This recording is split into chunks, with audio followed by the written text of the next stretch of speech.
ನಮಸ್ಕಾರ. ಇದೀಗ ತಾನೇ ಬಂದಿರುವ ಮಾಹಿತಿಗಳು. ಜಾತಿ ಗಣತಿ ವೇಳೆ ಪಡಿತರ ಚೀಟಿ ರದ್ದಾಗುತ್ತಾ? ಶಾಕಿಂಗ್ ಮಾಹಿತಿ ಬಹಿರಂಗ. ವಿಡಿಯೋನ ನೀವು ಸ್ವಲ್ಪ ಸ್ಕಿಪ್ ಮಾಡಬೇಡಿ. ದೇಶಾದ್ಯಂತ ಸಾರ್ವಜನಿಕರಿಗೆ 10 ಉಚಿತ ಸೇವೆಗಳು ಜಾರಿಗೆ. ಹೊಸ ನಿಯಮಗಳು ಬಂದಿವೆ ಸ್ನೇಹಿತರೆ. ಅಕ್ಟೋಬರ್ ತಿಂಗಳಿನಿಂದ ಹಲವು ನಿಯಮಗಳಲ್ಲಿ ಬದಲಾವಣೆ. ಏನೆಲ್ಲ ಬದಲಾವಣೆ ಆಗಿದೆ ನೋಡೋಣ.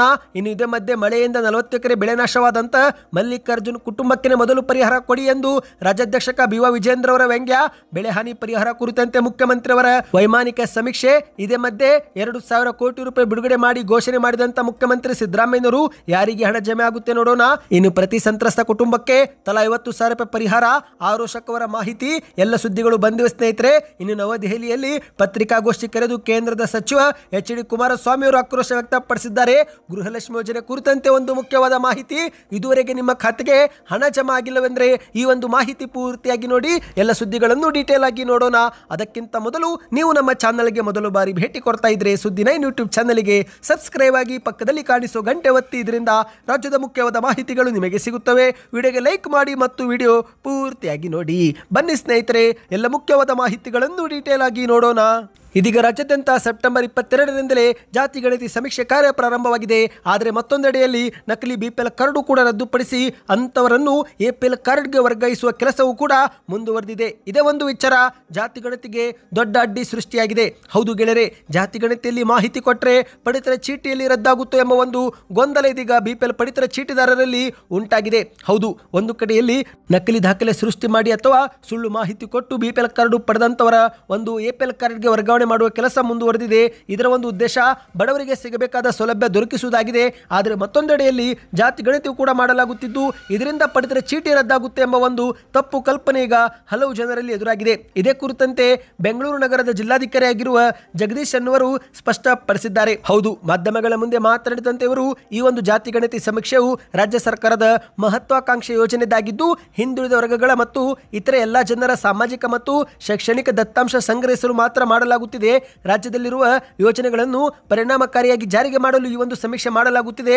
ಈ ಒಂದು ಸಮೀಕ್ಷೆಯಲ್ಲಿ ಯಾವುದೇ ಪಡಿತರ ಚೀಟಿ ರದ್ದು ಮಾಡುವ ಕಾರ್ಯ ಮಾಡಲಾಗುವುದಿಲ್ಲ ಎಂದು ಸ್ಪಷ್ಟಪಡಿಸಿದ್ದಾರೆ. ಹೌದು, ಈಗಾಗಲೇ ಹಲವು ಕುಟುಂಬದಾರರು ಗಣತಿದಾರರು ಮನೆಗೆ ಬಂದಾಗ ಪಡಿತರ ಚೀಟಿ ಬಗ್ಗೆ ಮಾಹಿತಿ ಕೊಡುವುದನ್ನು ನಿರಾಕರಿಸುತ್ತಿದ್ದಾರೆ. ಇದು ಸಮೀಕ್ಷೆಗೆ ಅಡ್ಡಿಯಾಗುತ್ತಿರುವುದು ಕಂಡು ಬಂದಿದೆ. ಹಾಗಾಗಿ ಈ ಕುರಿತಂತೆ ಇದೀಗ ಬೆಂಗಳೂರು ನಗರ ಜಿಲ್ಲಾಧಿಕಾರಿಗಳಾದ ಜಗದೀಶ್ ಅನ್ನುವರು ಮನವಿಯನ್ನ ಮಾಡಿದ್ದಾರೆ. ಸ್ನೇಹಿತರೆ, ಈ ಸಮೀಕ್ಷೆ ಬಗ್ಗೆ ಯಾವುದೇ ತಪ್ಪು ಕಲ್ಪನೆ ಹೊಂದದೆ ಮತ್ತು ಯಾವುದೇ ವದಂತಿಗಳಿಗೆ ಕಿವಿಕೊಡದೆ ಸ್ವಯಂ ಆಗಿ ಭಾಗವಹಿಸಿ ಸಮೀಕ್ಷೆಯನ್ನು ಯಶಸ್ವಿಗೊಳಿಸಲು ಸಹಕರಿಸಬೇಕು ಎಂದು ಮನವಿಯನ್ನ ಮಾಡಿದ್ದಾರೆ. ನಿಮ್ಮ ಮನೆ ಬಾಗಿಲಿಗೂ ಸಮೀಕ್ಷೆ ಮಾಡುವವರು ಬಂದಿದ್ರ ಇದುವರೆಗೆ ಬಂದಿಲ್ವಾ? ಕಮೆಂಟ್ ಮಾಡಿ ಸ್ನೇಹಿತರೆ. ಯಾಕಂದ್ರೆ ಅಕ್ಟೋಬರ್ 7 ಕೊನೆ ದಿನಾಂಕವಾಗಿದೆ. ಸರಿಸುಮಾರು 60 ಪ್ರಶ್ನೆಗಳನ್ನು ಅವರು ನಿಮಗೆ ಕೇಳಲಿದ್ದಾರೆ. ಆದಾಯವೇನು, ಜಾತಿಯೇನು, ಉಪಜಾತಿಯೇನು, ಸಾಲವೇನಾದರೂ ಮಾಡಿದ್ರೆ ಎಂಬ ಸೇರಿದಂತೆ ಒಟ್ಟು 60 ಪ್ರಶ್ನೆಗಳನ್ನು ಸಮೀಕ್ಷೆ ವೇಳೆ ಕೇಳಲಾಗುತ್ತೆ. ಇನ್ನೀಗ ಮತ್ತೊಂದು ಮುಖ್ಯವಾದ ಮಾಹಿತಿಯನ್ನು ನೋಡೋಣ. ದೇಶಾದ್ಯಂತ ಸಾರ್ವಜನಿಕರಿಗೆ 10 ಉಚಿತ ಸೇವೆಗಳು ಜಾರಿಗೆ ಆಗಿವೆ. ಹೌದು ಗೆಳೆಯರೆ, ಕೇವಲ ಉಚಿತ ಸೇವೆ ಮಾತ್ರವಲ್ಲದೆ ಈಗಿರುವಂತಹ ಸೇವೆಗಳಲ್ಲೂ ಕೂಡ ದೊಡ್ಡ ಬದಲಾವಣೆ ಮಾಡಲಾಗುತ್ತಿದೆ. ಅಕ್ಟೋಬರ್ 1ರಿಂದಲೇ ಭಾರತದಲ್ಲಿ ಹೊಸ ನಿಯಮಗಳು ಜಾರಿಗೆ ಬಂದಿವೆ ಸ್ನೇಹಿತರೆ. UPI ವಹಿವಾಟು ಆಗಿರಬಹುದು, ರೈಲ್ವೆ ಟಿಕೆಟ್ ಬುಕ್ಕಿಂಗ್ ಆಗಿರಬಹುದು, ಆನ್ಲೈನ್ ಗೇಮ್, LPG ಬೆಲೆಯಿಂದ ಹಿಡಿದು ಎಲ್ಲದರಲ್ಲಿ ದೊಡ್ಡ ಬದಲಾವಣೆ ಮಾಡಲಾಗುತ್ತಿದೆ. ಇದು ನೇರವಾಗಿ ಸಾಮಾನ್ಯ ಜನರ ಮೇಲೆ ಪರಿಣಾಮ ಬೀರಲಿದೆ. ಮೊದಲಿಗೆ ಹೇಳಬೇಕಂದ್ರೆ ಸ್ನೇಹಿತರೆ, national payments corporation of India ಅಂದರೆ UPI ನಲ್ಲಿ ಒಂದು ದೊಡ್ಡ ಬದಲಾವಣೆ ಮಾಡಲಾಗುತ್ತಿದೆ. ಇನ್ನು ಮುಂದೆ ಫೋನ್ ಪೇ, ಗೂಗಲ್ ಪೇ ಅಥವಾ ಪೇಟಿಎಂ ನಿಂದ ಹಣ ಹಾಕುವ ರಿಕ್ವೆಸ್ಟ್ ಕಳಿಸಲು ಸಾಧ್ಯವಾಗುವುದಿಲ್ಲ. ಹೌದು, ಈ ಮೊದಲು ಕಲೆಕ್ಟ್ ರಿಕ್ವೆಸ್ಟ್ ಅಥವಾ ಫುಲ್ ಟ್ರಾನ್ಸಾಕ್ಷನ್ ರಿಕ್ವೆಸ್ಟ್ ಎಂಬ ಒಂದು ಆಪ್ಷನ್ ಇತ್ತು. ಈಗ ಅದನ್ನು ಅಕ್ಟೋಬರ್ 2ರಿಂದ ಸ್ಥಗಿತಗೊಳಿಸಲಾಗುತ್ತಿದೆ. ಅಂದರೆ ಸ್ನೇಹಿತರೆ, phone pay, Google pay, Paytm ನಲ್ಲಿ ಮತ್ತೊಬ್ಬರಿಗೆ ಹಣ ಹಾಕಲು ನೀವು ಒಂದು ರಿಕ್ವೆಸ್ಟ್ ಅನ್ನು ಕಳಿಸಲು ಮೊದಲು ಸಾಧ್ಯವಿತ್ತು. ಆ ಒಂದು ರಿಕ್ವೆಸ್ಟ್ ಅವರು ಏನಾದರೂ ಎಸ್ ಮಾಡಿದ್ರೆ ನಿಮ್ಮ ಖಾತೆಗೆ ಹಣ ವರ್ಗಾವಣೆ ಆಗುತ್ತಿತ್ತು. ಈಗ ಆ ಒಂದು ಸೌಲಭ್ಯವನ್ನು ಅಕ್ಟೋಬರ್ 2ರಿಂದ ಬಂದ್ ಮಾಡಲಾಗುತ್ತಿದೆ. ಹೌದು, ಆನ್ಲೈನ್ ವಂಚನೆ ತಡೆಗಟ್ಟಲು ಮತ್ತು ಸುರಕ್ಷತೆ ಹೆಚ್ಚಿಸಲು ಈ ಕ್ರಮ ತೆಗೆದುಕೊಳ್ಳಲಾಗಿದೆ ಎಂದು NPCI ಸುತ್ತೋಲೆ ಹೊರಡಿಸಿದೆ. ಇನ್ನು ಮತ್ತೊಂದೆಡೆಯಲ್ಲಿ ರೈಲ್ವೆ ಟಿಕೆಟ್ ಬುಕ್ಕಿಂಗ್ ನಲ್ಲೂ ಕೂಡ ದೊಡ್ಡ ಬದಲಾವಣೆ ಮಾಡಲಾಗುತ್ತಿದೆ. ಹೌದು ಗೆಳೆಯರೆ, ಆಧಾರ್ ಕಾರ್ಡ್ ದೃಢೀಕೃತ ಬಳಕೆದಾರರಿಗೆ ಮಾತ್ರ ಮೊದಲ 15 ನಿಮಿಷ ಆದ್ಯತೆ ಕೊಡಲಾಗುತ್ತಂತೆ. ಅಂದ್ರೆ ರಿಸರ್ವೇಶನ್ ತೆರೆದ ಮೊದಲ 15 ನಿಮಿಷಗಳಲ್ಲಿ ಕೇವಲ ಆಧಾರ್ ಕಾರ್ಡ್ ದೃಢೀಕರಣ ಮಾಡಿಕೊಂಡವರು IRCTC ವೆಬ್ಸೈಟ್ ಮೂಲಕ ಅಪ್ಲಿಕೇಶನ್ ಮೂಲಕ ಟಿಕೆಟ್ ಬುಕ್ ಮಾಡಿಕೊಳ್ಳಬಹುದು. ಇದು ದುರ್ಬಳಕೆ ತಡೆಗಟ್ಟಲು ಮತ್ತು ಸಾಮಾನ್ಯ ಜನರಿಗೆ ಲಾಭವಾಗಲು ಜಾರಿಗೆ ಮಾಡಲಾಗಿದೆ ಎಂದು ಹೇಳಲಾಗಿದೆ ಸ್ನೇಹಿತರೆ. ಇನ್ನು ಅಕ್ಟೋಬರ್ ತಿಂಗಳಲ್ಲಿ ವಾಣಿಜ್ಯ LPG ಸಿಲಿಂಡರ್ ಬೆಲೆಯನ್ನು 15 ರೂಪಾಯಿ 50 ಪೈಸೆ ಹೆಚ್ಚಿಗೆ ಮಾಡಲಾಗಿದೆ. ಹೌದು, 19 ಕೆಜಿ ವಾಣಿಜ್ಯ LPG ಸಿಲಿಂಡರ್ ಬೆಲೆ 15 ರೂಪಾಯಿ 50 ಪೈಸೆ ಏರಿಕೆ ಮಾಡಲಾಗಿದೆ. ಆದರೆ ಇಲ್ಲಿ ಗುಡ್ ನ್ಯೂಸ್ ಏನೆಂದರೆ ಗೃಹ ಬಳಕೆ LPG ಸಿಲಿಂಡರ್ಗಳ ದರದಲ್ಲಿ ಯಾವುದೇ ಬದಲಾವಣೆ ಮಾಡಿಲ್ಲ ಎಂಬುದು ಗೊತ್ತಾಗಿದೆ. ಇನ್ನು ಇದೇ ನಡುವೆ ಆನ್ಲೈನ್ ಗೇಮಿಂಗ್ ನಲ್ಲೂ ಕೂಡ ಹೊಸ ನಿಯಮಗಳು ಜಾರಿಗೆ ಬಂದಿವೆ. 18 ವರ್ಷಕ್ಕಿಂತ ಮೇಲ್ಪಟ್ಟವರಿಗೆ ಮಾತ್ರ ಇನ್ನು ಮುಂದೆ ರಿಯಲ್ ಮನಿ ಗೇಮಿಂಗ್ಗೆ ಅವಕಾಶವಿರುತ್ತೆ. ಪಾರದರ್ಶಕತೆ, ಸುರಕ್ಷತೆ ಮತ್ತು ಆಟಗಾರರ ರಕ್ಷಣೆಗೆ ಒತ್ತು ನೀಡಲಾಗಿದೆ ಎಂದು IT ಸಚಿವ ಅಶ್ವಿನಿ ವೈಷ್ಣವ್ ಎನ್ನುವರು ಹೇಳಿಕೆ ಕೊಟ್ಟಿದ್ದಾರೆ. ಇನ್ನಿದೇ ಮಧ್ಯೆ ಬ್ಯಾಂಕು ಗ್ರಾಹಕರಿಗೆ ಮುಖ್ಯವಾದ ಸೂಚನೆ. ಅಕ್ಟೋಬರ್ ತಿಂಗಳಲ್ಲಿ ದಸರಾ, ದೀಪಾವಳಿ, ಛತ್ ಪೂಜೆ, ಗಾಂಧಿ ಜಯಂತಿ, ದುರ್ಗಾ ಪೂಜೆ ಸೇರಿದಂತೆ ಒಟ್ಟು 21 ದಿನ ಬ್ಯಾಂಕು ರಜೆ ಇರಲಿವೆ ಎಂದು ಹೇಳಲಾಗಿದೆ. ಜನರು ಬ್ಯಾಂಕಿಂಗ್ ಕೆಲಸಗಳನ್ನು ಮೊದಲೇ ಪ್ಲಾನ್ ಮಾಡಿಕೊಳ್ಳುವುದು ಒಳ್ಳೆಯದು ಎಂದು ಹೇಳಲಾಗಿದೆ ಸ್ನೇಹಿತರೆ. ಹೌದು ಸ್ನೇಹಿತರೆ, ಮಹಾನವಮಿ, ದಸರಾ, ಆಯುಧ ಪೂಜೆ, ದುರ್ಗಾ ಪೂಜೆ, ಗಾಂಧಿ ಜಯಂತಿ ಹೀಗೆ 10 ಹಲವು ಕಾರಣಗಳಿಂದ ಕರ್ನಾಟಕದಲ್ಲಿ ಸರಿಸುಮಾರು 15ರಿಂದ 20 ದಿನಗಳು ಬ್ಯಾಂಕುಗಳು ರಜೆ ಇರಲಿವೆ ಎಂದು ಹೇಳಲಾಗಿದೆ. ಬ್ಯಾಂಕು ಗ್ರಾಹಕರು ತಮ್ಮ ಒಂದು ಬ್ಯಾಂಕಿಂಗ್ ವ್ಯವಸ್ಥೆಯಲ್ಲಿ ಯಾವುದಾದ್ರೂ ಕೆಲಸವಿದ್ದರೆ ಮೊದಲೇ ಪ್ಲಾನ್ ಮಾಡಿಕೊಳ್ಳುವುದು ಒಳ್ಳೆಯದು ಎಂದು ಹೇಳಲಾಗಿದೆ. ಆದರೆ ಇಲ್ಲಿ ಮೊಬೈಲ್ ಅಪ್ಲಿಕೇಶನ್ ಮೂಲಕ ಅಥವಾ ಇಂಟರ್ನೆಟ್ ಬ್ಯಾಂಕಿಂಗ್ ಮೂಲಕ UPI ಪಾವತಿಗಳು ಮತ್ತು ATM ವಹಿವಾಟುಗಳು ಸಾಮಾನ್ಯವಾಗಿ ಕಾರ್ಯನಿರ್ವಹಿಸಲಿವೆ ಎಂದು ಕೂಡ ಹೇಳಲಾಗಿದೆ.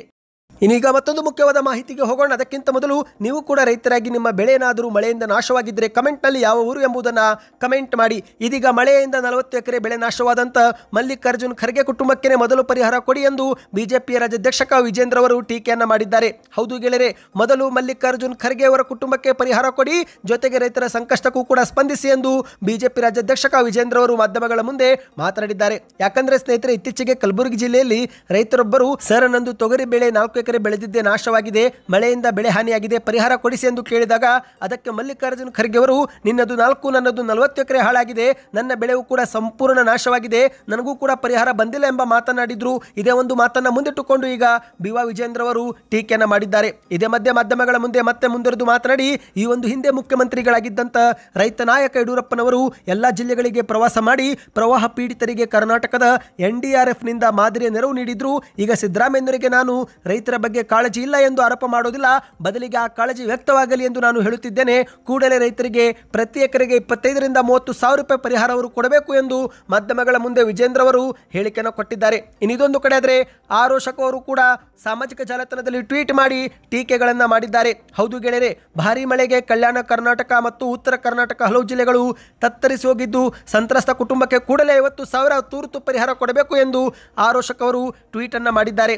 ಈ ವರ್ಷ ಮುಂಗಾರು ಮಳೆ ಅಬ್ಬರ ಜೋರಾಗಿದೆ, ಭಾರೀ ಮಳೆಗೆ ಕಲ್ಯಾಣ ಕರ್ನಾಟಕ ಸಂಪೂರ್ಣ ಮಳೆಯಿಂದ ಮುಳುಗಡೆಯಾಗಿದೆ, ಹಾಗಾಗಿ ಸಿದ್ದರಾಮಯ್ಯನವರು ಕೂಡಲೇ ಪರಿಹಾರ ಕೊಡಬೇಕು ಎಂದು ಟ್ವೀಟ್ ಅನ್ನು ಮಾಡಿದ್ದಾರೆ. ಅಂದಹಾಗೆ ಸ್ನೇಹಿತರೆ, ಈಗಾಗಲೇ ಮುಖ್ಯಮಂತ್ರಿ ಸಿದ್ದರಾಮಯ್ಯನವರು ವಿಮಾನದ ಮೂಲಕ ವೈಮಾನಿಕ ಸಮೀಕ್ಷೆ ಮಾಡಿದ್ದು, ಇದೇ ಒಂದು ಸಮೀಕ್ಷೆ ವಿಚಾರ ಮುಂದಿಟ್ಟು ಆರೋಶಕ ಅವರು ಕೂಡ ಮತ್ತೆ ಟೀಕೆ ಮಾಡಿದ್ದಾರೆ.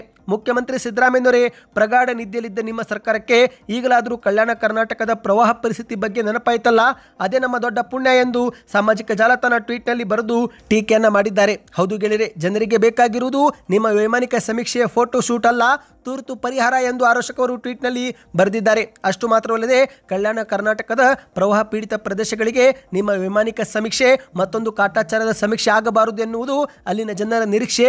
ಈ ಒಂದು ನಿಟ್ಟಿನಲ್ಲಿ ನಿಮ್ಮ ವಿಮಾನ ಟೇಕ್ ಆಫ್ ಆಗುವ ಮುನ್ನ ಪರಿಹಾರ ಕಾರ್ಯವೂ ಕೂಡ ಟೇಕ್ ಆಫ್ ಆಗಲಿ ಎನ್ನುವ ಉದ್ದೇಶದಿಂದ ನಿಮ್ಮ ಸರ್ಕಾರಕ್ಕೆ ನನ್ನ ಆಗ್ರಹಗಳು ಎಂದು ಆರೋಶಕ ಅವರು ಬರೆದಿದ್ದಾರೆ. ಮತ್ತು ಇದೇ ಒಂದು ಟ್ವೀಟ್ನಲ್ಲಿ ಕೂಡಲೇ 50,000 ಪರಿಹಾರ ಹಿಂದೆ ಘೋಷಿಸಿ ಎಂದು ಕೂಡ ಮನವಿ ಮಾಡಿದ್ದಾರೆ. ಹೋದ ವರ್ಷದಂತೆ ಸಾಫ್ಟ್ವೇರ್ ಲೋಪ, ಸರ್ವರ್ ಡೌನ್, ನೆಟ್ವರ್ಕ್ ಸಮಸ್ಯೆ ಹೀಗೆ ಮತ್ತೊಂದು ಕುಂಟು ನೆಪ ಹೇಳುವುದನ್ನು ಬಿಟ್ಟು ಈ ಬಾರಿ ಕಾಳಜಿ ಕೇಂದ್ರಗಳಲ್ಲಿರುವ ಪ್ರತಿ ಸಂತ್ರಸ್ತ ಕುಟುಂಬಕ್ಕೆ ಕೂಡಲೇ 50,000 ರೂಪಾಯಿ ತುರ್ತು ಪರಿಹಾರನ ಬಿಡುಗಡೆ ಮಾಡಬೇಕು.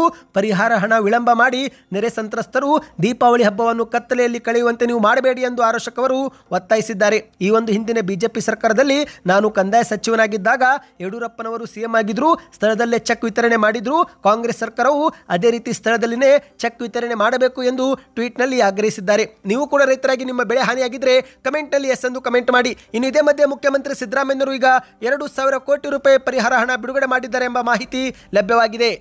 ಹೌದು ಸ್ನೇಹಿತರೆ, CM ಸಿದ್ದರಾಮಯ್ಯನವರು ಸಭೆ ಮಾಡಿದ್ದು ಕಲ್ಯಾಣ ಕರ್ನಾಟಕದ ಜಿಲ್ಲೆಗಳು ಸೇರಿದಂತೆ ರಾಜ್ಯದಲ್ಲಿ ವ್ಯಾಪಕ ಮಳೆಯಿಂದ ಅಪಾರ ಪ್ರಮಾಣ ಬೆಳೆ ಹಾನಿಯಾಗಿದ್ದಕ್ಕೆ ಈ ನಿಟ್ಟಿನಲ್ಲಿ 2,000 ಕೋಟಿ ರೂಪಾಯಿ ಪರಿಹಾರವನ್ನು CM ಸಿದ್ದರಾಮಯ್ಯನವರು ಈಗ ಘೋಷಣೆ ಮಾಡಿದ್ದಾರೆ. ಹೌದು ಗೆಳೆಯರೆ, ಕಲ್ಯಾಣ ಕರ್ನಾಟಕದ ಭಾಗದ ಜಿಲ್ಲೆಗಳಲ್ಲಿ 2 ಬಾರಿ ವೈಮಾನಿಕ ಸಮೀಕ್ಷೆ ನಡೆಸಿ ಮುಖ್ಯಮಂತ್ರಿಯವರು ಈಗ ಈ ಒಂದು ಘೋಷಣೆಯನ್ನ ಮಾಡಿದ್ದಾರೆ. ಸ್ನೇಹಿತರೆ, ಸಮೀಕ್ಷೆ ಬಳಿಕ ಮಾಧ್ಯಮಗಳ ಮುಂದೆ ಮಾತನಾಡಿದಂತ ಮುಖ್ಯಮಂತ್ರಿಯವರು 4 ಜಿಲ್ಲೆಗಳ ಸಮೀಕ್ಷೆ ನಾವು ಮಾಡಿದ್ದೇವೆ. ಈ ಬಾರಿ ವಾಡಿಕೆಗಿಂತ ಇಲ್ಲಿ ಮಳೆ ಹೆಚ್ಚಾಗಿದೆ. ಮಹಾರಾಷ್ಟ್ರದ ಜಲಾಶಯದಿಂದಲೂ ಕೂಡ ನೀರು ಬಿಡುಗಡೆ ಆಗಿದ್ದರಿಂದ ಕಲಬುರಗಿ ಯಾದಗಿರಿಯ ಭೀಮಾ ತೀರದ ಗ್ರಾಮಗಳು ಸಾಕಷ್ಟು ಹಾನಿಗೊಳಗಾಗಿವೆ. ಈ ಒಂದು ಜಮೀನುಗಳಲ್ಲಿ ಕೆರೆಯಂತಾಗಿ ಬೆಳೆ ನಾಶವಾಗಿದೆ. 8 ಜಿಲ್ಲೆಗಳಲ್ಲಿ 9 ಲಕ್ಷಕ್ಕೂ ಹೆಚ್ಚು ಹೆಕ್ಟೇರ್ ಪ್ರದೇಶ ಬೆಳೆ ಹಾನಿಯಾಗಿದ್ದು ಇನ್ನೂ ಹೆಚ್ಚಿನ ಪರಿಹಾರಕ್ಕಾಗಿ ಕೇಂದ್ರ ಸರ್ಕಾರಕ್ಕೂ ಕೂಡ ಮನವಿ ಮಾಡುವುದಾಗಿ ಸಿಎಂ ಅವರು ಹೇಳಿಕೆಯನ್ನು ಕೊಟ್ಟಿದ್ದಾರೆ. ಮನೆ ಏನಾದರೂ ಮುಳುಗಿದ್ರೆ ತಕ್ಷಣವೇ 5,000 ರೂಪಾಯಿ ಪರಿಹಾರ ಕೊಡುತ್ತೇವೆ. ರಸ್ತೆ, ಶಾಲೆ, ಸೇತುವೆ ಎಲ್ಲದಕ್ಕೂ ಕೂಡ ನಾವು ಪರಿಹಾರ ಕೊಡುತ್ತೇವೆ. ರಾಜ್ಯದಲ್ಲಿ ಮಳೆಗೆ 422 ಜಾನುವಾರುಗಳು ಬಲಿಯಾಗಿವೆ. ಯಾದಗಿರಿ ಜಿಲ್ಲೆ ಒಂದರಲ್ಲೇ 245 ಜಾನುವಾರು ಮೃತಪಟ್ಟಿದ್ದು ಸರ್ಕಾರದಿಂದ ಅವರಿಗೂ ಕೂಡ ಪರಿಹಾರ ಕೊಡುತ್ತೇವೆ ಎಂದು ಸಿಎಂ ಅವರು ಹೇಳಿಕೆಯನ್ನು ಕೊಟ್ಟಿದ್ದಾರೆ. ಸ್ನೇಹಿತರೆ, ನೀವು ಕೂಡ ರೈತರಾಗಿ ನಿಮ್ಮದು ಏನಾದರೂ ಬೆಳೆ ಹಾನಿಯಾಗಿದ್ರೆ ಅಥವಾ ಮನೆ ಹಾನಿಯಾಗಿದ್ರೆ ಕಮೆಂಟ್ನಲ್ಲಿ ನಿಮ್ಮ ಊರಿನ ಹೆಸರನ್ನು ಕಮೆಂಟ್ ಮಾಡಿ. ಇನ್ನು ಇದೇ ಮಧ್ಯೆ ಕೇಂದ್ರದ ಸಚಿವ ಎಚ್ ಡಿ ಕುಮಾರಸ್ವಾಮಿ ಅವರು ನವದೆಹಲಿಯಲ್ಲಿ ಪತ್ರಿಕಾಗೋಷ್ಠಿ ಕರೆದು ಸರ್ಕಾರದ ವಿರುದ್ಧ ವಾಗ್ದಾಳಿ ಮಾಡಿದ್ದಾರೆ. ಹೌದು ಗೆಳೆಯರೆ, ಮಾಧ್ಯಮಗಳ ಮುಂದೆ ಕುಮಾರಸ್ವಾಮಿ ಅವರು ಈ ಬಾರಿ ಕರ್ನಾಟಕದಲ್ಲಿ ಉಂಟಾದ ಮಳೆ ಪ್ರವಾಹ ಪರಿಸ್ಥಿತಿ ಮತ್ತು ಸರ್ಕಾರದ ನಿರ್ಲಕ್ಷ್ಯವನ್ನ ತೀವ್ರವಾಗಿ ಟೀಕೆ ಮಾಡಿದ್ದಾರೆ. ಕರ್ನಾಟಕದಲ್ಲಿ ಹಲವೆಡೆ ಉತ್ತಮ ಮಳೆ ಆದರೂ ಅದೇ ಮಳೆ ಪ್ರವಾಹದ ಸ್ವರೂಪ ಪಡೆದುಕೊಂಡಿರುವುದಾಗಿ ಕುಮಾರಸ್ವಾಮಿ ಅವರು ಹೇಳಿಕೆ ಕೊಟ್ಟಿದ್ದಾರೆ. ಕಲ್ಯಾಣ ಕರ್ನಾಟಕ, ಬೆಳಗಾವಿ ಸೇರಿದಂತೆ ರಾಜ್ಯದ ಹಲವು ಜಿಲ್ಲೆಗಳಲ್ಲಿ ಗಣಪತಿ ಹಬ್ಬದ ವೇಳೆನೇ ಪ್ರವಾಹ ಉಂಟಾಗಿತ್ತು. ಈಗಲೂ ಕೂಡ 6 ಜಿಲ್ಲೆಗಳು ಪ್ರವಾಹದ ತೀವ್ರ ಪರಿಣಾಮ ಅನುಭವಿಸುತ್ತಿವೆ. ಪ್ರತಿ ಜಿಲ್ಲೆಯಲ್ಲಿ ಕನಿಷ್ಠ 1 ಲಕ್ಷ ಹೆಕ್ಟೇರ್ ಬೆಳೆ ಹಾನಿಯಾಗಿದೆ. ಮನೆಗಳಿಗೂ ಕೂಡ ನೀರು ನುಗ್ಗಿದೆ. 12 ಗೋಶಾಲೆ ಮುಳುಗಿವೆ. ಮಹಾರಾಷ್ಟ್ರದಿಂದ 4.5 ಲಕ್ಷ ಕ್ಯೂಸೆಕ್ ನೀರು ಬಿಡುಗಡೆ ಆಗುತ್ತಿರುವುದು ಈ ಕರ್ನಾಟಕದ ಪರಿಸ್ಥಿತಿಯನ್ನ ಮತ್ತಷ್ಟು ಕಷ್ಟಕರವಾಗಿಸಿದೆ ಎಂದು ಕುಮಾರಸ್ವಾಮಿ ಅವರು ಹೇಳಿಕೆಯನ್ನು ಕೊಟ್ಟಿದ್ದಾರೆ. ಜನರು ಹಲವು ದಿನಗಳಿಂದ ಕಷ್ಟದಲ್ಲಿದ್ದರೂ ಯಾವುದೇ ರಾಜ್ಯ ಸಚಿವರು ಭೇಟಿ ನೀಡುತ್ತಿಲ್ಲ ಎಂದು ಕುಮಾರಸ್ವಾಮಿ ಅವರು ಆರೋಪವನ್ನ ಮಾಡಿದ್ದಾರೆ. ಸ್ನೇಹಿತರೆ, ಇನ್ನೀಗ ಕೊನೆಯ ಮುಖ್ಯವಾದ ಮಾಹಿತಿಗೆ ಹೋಗೋಣ. ನಿಮ್ಮ ಖಾತೆಗೂ ಗೃಹಲಕ್ಷ್ಮಿ ಯೋಜನೆ ಹಣ ಜಮಾ ಆಗಿಲ್ಲವೆಂದರೆ ಕಮೆಂಟ್ನಲ್ಲಿ ಪ್ರತಿಯೊಬ್ಬರು ಹಣ ಜಮಾ ಆಗಿಲ್ಲ ಎಂದು ಕಮೆಂಟ್ ಮಾಡಿ. ಏಕೆಂದರೆ ಸ್ನೇಹಿತರೆ, ಒಂದು ಕಡೆಯಲ್ಲಿ ಸಚಿವ ಲಕ್ಷ್ಮಿ ಹೆಬ್ಬಾಳ್ಕರ್ ಅವರು ದಸರಾ ಹಬ್ಬಕ್ಕೆ ಅನುಕೂಲವಾಗಲಿ ಎಂದು 23ನೇ ಕಂತು, ಜುಲೈ ಕಂತು ಹಾಕಿದ್ದೇವೆ ಎಂದು ಹೇಳಿಕೆ ಕೊಟ್ಟಿದ್ದಾರೆ. ಆದರೆ ದಸರಾ ಮುಗಿದು ಸೆಪ್ಟೆಂಬರ್ ತಿಂಗಳು ಮುಗಿದರೂ ಕೂಡ ಹಣ ಜಮಾ ಆಗಿಲ್ಲ ಎನ್ನುವುದು ಈಗ ಮಾಹಿತಿ ಲಭ್ಯವಾಗಿದೆ. ಹೌದು, ದಸರಾ ಹಬ್ಬಕ್ಕೆ ಹಣ ಜಮೆ ಆಗುತ್ತೆ ಎಂದು ಆಸೆಲಿದ್ದವರಿಗೆ ನಿರಾಸೆಯಾಗಿದೆ. ಸ್ನೇಹಿತರೆ, 3 ಕಂತುಗಳ ಹಣ ಈಗಲೂ ಕೂಡ ಬಾಕಿ ಉಳಿದುಕೊಂಡಿರುವುದು ಬೆಳಕಿಗೆ ಬಂದಿದೆ. ಅಂದರೆ ಜೂನ್ ತಿಂಗಳ ಕಂತು ಮಾತ್ರ ಜಮಾ ಆಗಿದೆ. ಜುಲೈ, ಆಗಸ್ಟ್ ಮತ್ತು ಸೆಪ್ಟೆಂಬರ್ ತಿಂಗಳ ಕಂತು ಜಮಾ ಆಗದೆ ಬಾಕಿ ಉಳಿದುಕೊಂಡಿದೆ. ದಸರಾ ಹಬ್ಬವನ್ನ ವಿಜೃಂಭಣೆಯಿಂದ ಮಾಡಬಹುದು ಎಂದು ಆಸೆಲಿದ್ರು. ಆದರೆ ಈ ಒಂದು ಹಣ ಜಮೆ ಆಗದೆ ಮಹಿಳೆಯರಿಗೆ ನಿರಾಸೆಯಾಗಿದೆ. ಈಗ ಬಹುಶಃ ದೀಪಾವಳಿ ಹಬ್ಬದ ವೇಳೆಗೆ ಬಾಕಿ ಕಂತು ಜಮೆ ಆಗಬಹುದು ಎನ್ನುವ ಮತ್ತೆ ಭರವಸೆ ಇದೀಗ ಉದ್ಭವವಾಗಿದೆ. ಸ್ನೇಹಿತರೆ, ಬಹುತೇಕ ಕುಟುಂಬಗಳಿಗೆ ಗೃಹಲಕ್ಷ್ಮಿ ಯೋಜನೆ ಹಣವೇ ಆಧಾರವಾಗಿದೆ. ಆದರೆ ಕಂತುಗಳು ಬಾಕಿ ಉಳಿದ್ರಿಂದ ಮಹಿಳೆಯರು ಇದೀಗ ಆಕ್ರೋಶ ವ್ಯಕ್ತಪಡಿಸುತ್ತಿದ್ದಾರೆ. ಸದ್ಯಕ್ಕೆ ಎಷ್ಟೇ ಇತ್ತು. ಈ ಎಲ್ಲ ಮಾಹಿತಿ ಇಷ್ಟವಾಗಿದ್ದರೆ ನೀವು ವಿಡಿಯೋಗೆ ಲೈಕ್ ಮಾಡಿ. ಹೆಚ್ಚಿನ ಮಾಹಿತಿಗೋಸ್ಕರ ಚಾನಲ್ಗೆ ಸಬ್ಸ್ಕ್ರೈಬ್ ಮಾಡಿ.